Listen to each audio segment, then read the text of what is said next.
In Portuguese, Spanish, and Italian, the word for wing, coming from the Latin ala, is identical, but it's not pronounced the same way across these three languages. There's a subtle distinction in articulation of that L in each one of these.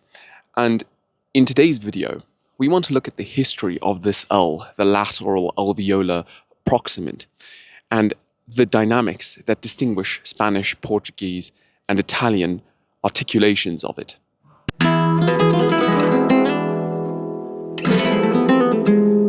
In Latin, there existed this voiced lateral alveolar approximant.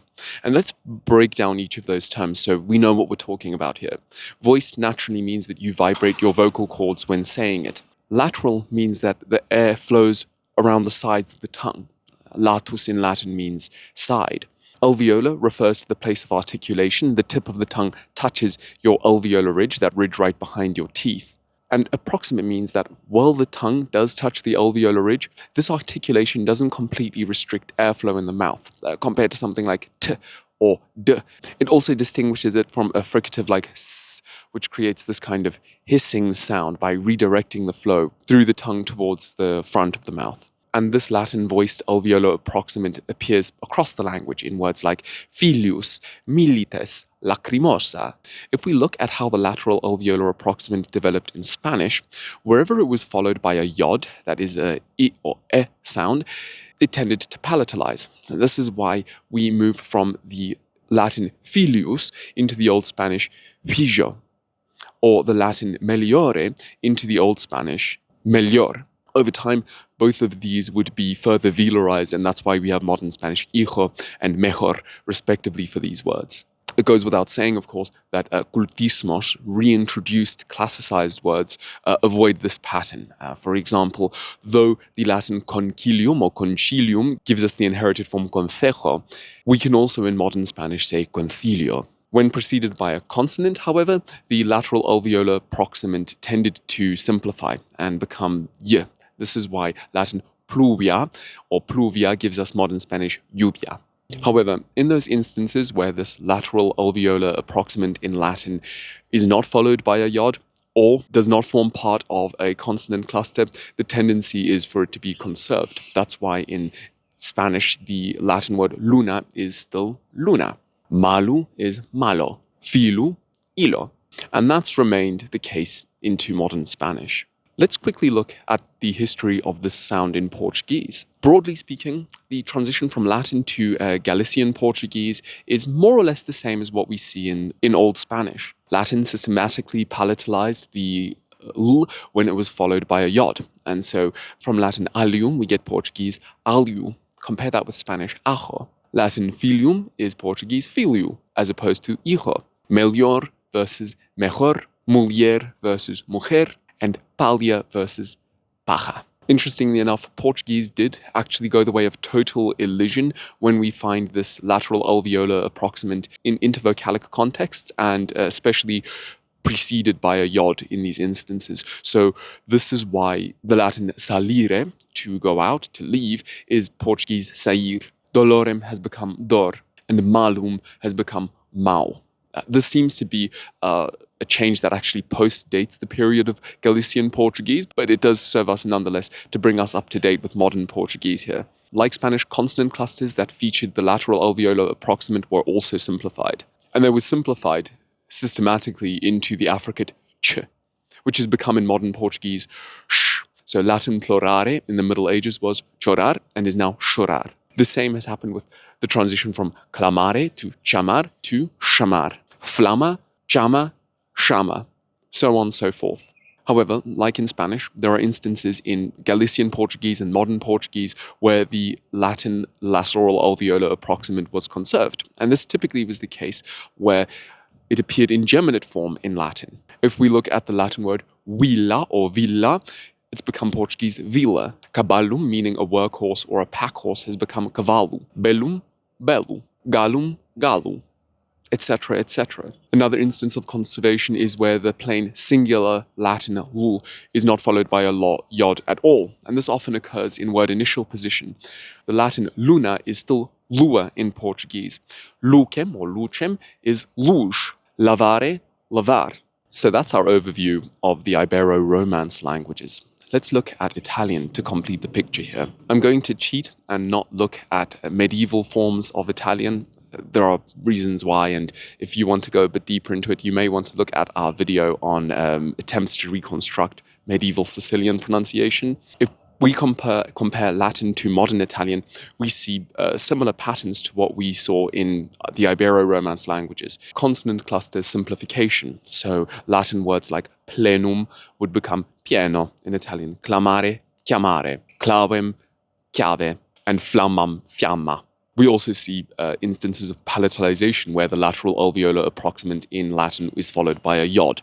This is why Latin filius is filho in Italian, allium, aglio. Compare this with aju and ajo, hijo and philium. Latin folia, foglia in Italian, hoja in Spanish, folia in Portuguese, so on and so forth.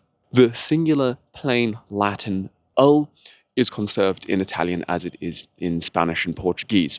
Luna is luna, malum, malo, filum, filo, salem, sale. What is particularly interesting about Italian is that it's the only of these three Romance languages that we've looked at today that actually conserves the Germanate Latin l. Caballum is still cavallo, valem, valle, gallum, galla, and villam, villa.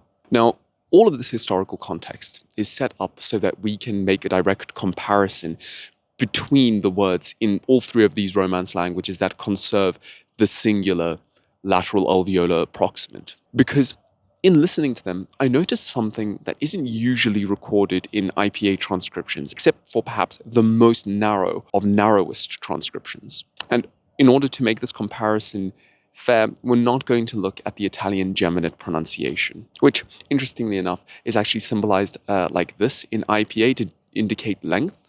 What I perceive when I compare these three languages is subtle differences in the articulation of this lateral alveolar approximant, ranging from the darkest or perhaps most velar sounds that we see in Portuguese to the most apical sounds in Italian. Essentially, it seems like they run along a spectrum, with Portuguese on one end, Spanish in the middle, and Italian on the other end. To get what I'm talking about, let's dive a little bit deeper into the details here. And I want to compare three words. The first is the reintroduced cultismo, clásico in Spanish, clásico in Portuguese, and clásico in Italian. Then I want to compare the words for moon, which gives us an opportunity to examine the articulation of onset ul. And then finally, the word that started all of this off, the word for wing, ala in Latin. And to start off, there are three metrics we can use to distinguish these sounds. The first is what we might call clear as opposed to dark velarized articulation. That is to say, we'll be looking at the relative position of what you might consider the body of the tongue or the back of the tongue in the mouth when these ulls are articulated. The second metric is apical as opposed to laminal contact. That is to say, what is the tip of the tongue doing against the alveolar ridge in each of these languages' pronunciations? And finally, importantly, is the duration and strength of the contact. How long is this ul held?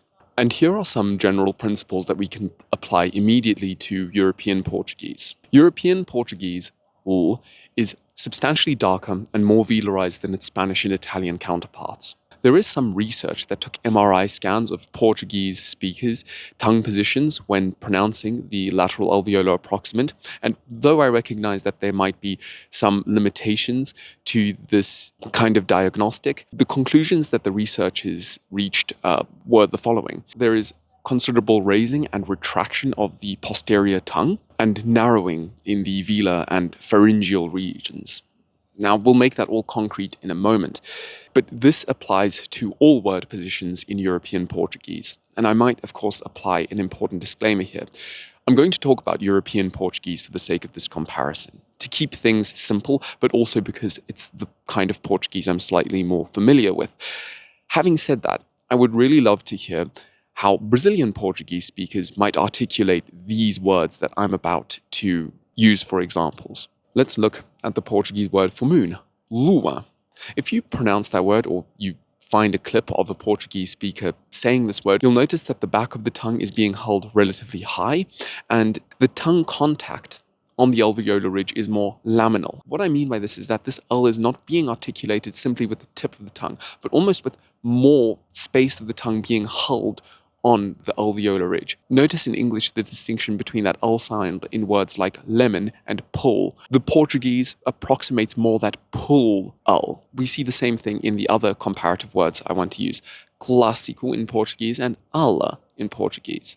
And let's compare this with Spanish. The normal Spanish L, to my ear, but also from what I've found elsewhere online, is conventionally is more clear and apico-alveolar. The tongue tip is much more the principal zone of articulation against the alveolar ridge. There's also little accompanying raising or rearing of the back of the tongue. Notice the difference between Portuguese lua and Spanish luna, Portuguese clásico and Spanish clásico, Portuguese ala and Spanish ala.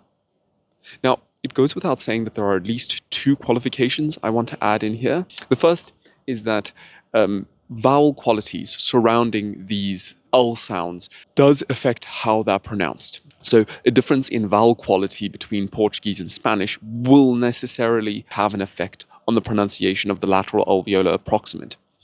Another disclaimer here is that I am, for the purposes of comparison and for the purposes of ease, really looking at one select form of Spanish and comparing it with one select form of Portuguese. I recognize the dialectical variations that exist around the world. In fact, I'd be really interested to find out how Colombian, Argentinian, or Mexican Spanish speakers pronounce these lateral alveolar approximants. Where would you locate it on this spectrum that I've placed before you for this video? Is it more on the side of Portuguese or closer to that Italian, highly apical, minimally velarized sound? Speaking of Italian, let's quickly look at how it pronounces its lateral alveolar approximant sounds. The Italian sound is what I would characterize as highly apical. It's really almost a tap against the alveolar ridge. Compare Spanish luna to Italian luna. The same would work with clásico in Portuguese, clásico in Spanish, and clásico in Italian. Ala in Portuguese, ala in Spanish, and ala in Italian. What's particularly interesting about this to me is that this is one of those many instances where simply looking up broad phonetic transcriptions doesn't really help the student to actually fully grasp the subtle differences in articulation between languages. Most of the time, when we see these words transcribed into IPA, we use just this symbol to represent the L. And it's evident that that's not quite adequate. If we want to be a little bit more precise in our transcription, we should almost certainly be using perhaps this symbol for the dark L to describe the Portuguese articulation. I'd like to see a bit more of that. It makes Portuguese come across as somewhat more special, a little bit more interesting relative to its other Romance language counterparts in this particular instance. As a bonus round, I'd like to quickly reflect on the varying pronunciations of word final L. This isn't something that we systemically looked at here, partially because it's a little bit difficult. Firstly, in Italian, it's very rare to find word final L. Most Italian words end in vowels. And while Portuguese and Spanish tend to conserve it, Spanish keeps the lateral alveolar approximant in most instances. So in words like mal, final, sal. But if we look at Portuguese, there's a tendency for the sound almost to be vocalized, pronounced almost as if it were a vowel. Notice how often Portuguese speakers that I've come across, both in Brazil and outside, will often refer to that country as Brasil, or refer to the last thing in a sequence as either the final or the final. I'm interested to know if this corresponds with your experience. Does Portuguese, the way you speak it or the way you've heard it, tend to also vocalize this final L consonant? Either way, I'd like to thank you very much for watching this video. Let me know what your thoughts are in the comments below. And until the next video, I will say obrigado, grazie, gracias, and goodbye. An important last-minute addendum here. Throughout the video, you'll notice that when I transcribe the lateral alveolar approximant in Latin, I use this symbol. And that's because it's the symbol that was used in the works that I consulted. However, when editing the video, I noticed that actually Wiktionary uses this symbol, the symbol for the dark L. And this is because it turns out that lots of Latinists argue that Latin standardly used a dark L articulation for the lateral alveolar approximant. And this is important for our purposes because it turns out that that Portuguese darker, more laminal articulation of L might in fact just be conserving the original Latin. There's a chance that it evolved in Portuguese, but it could also be a case of genuine conservation vis-a-vis the other Romance languages that we're looking at today.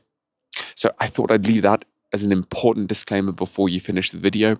Enjoy the outro.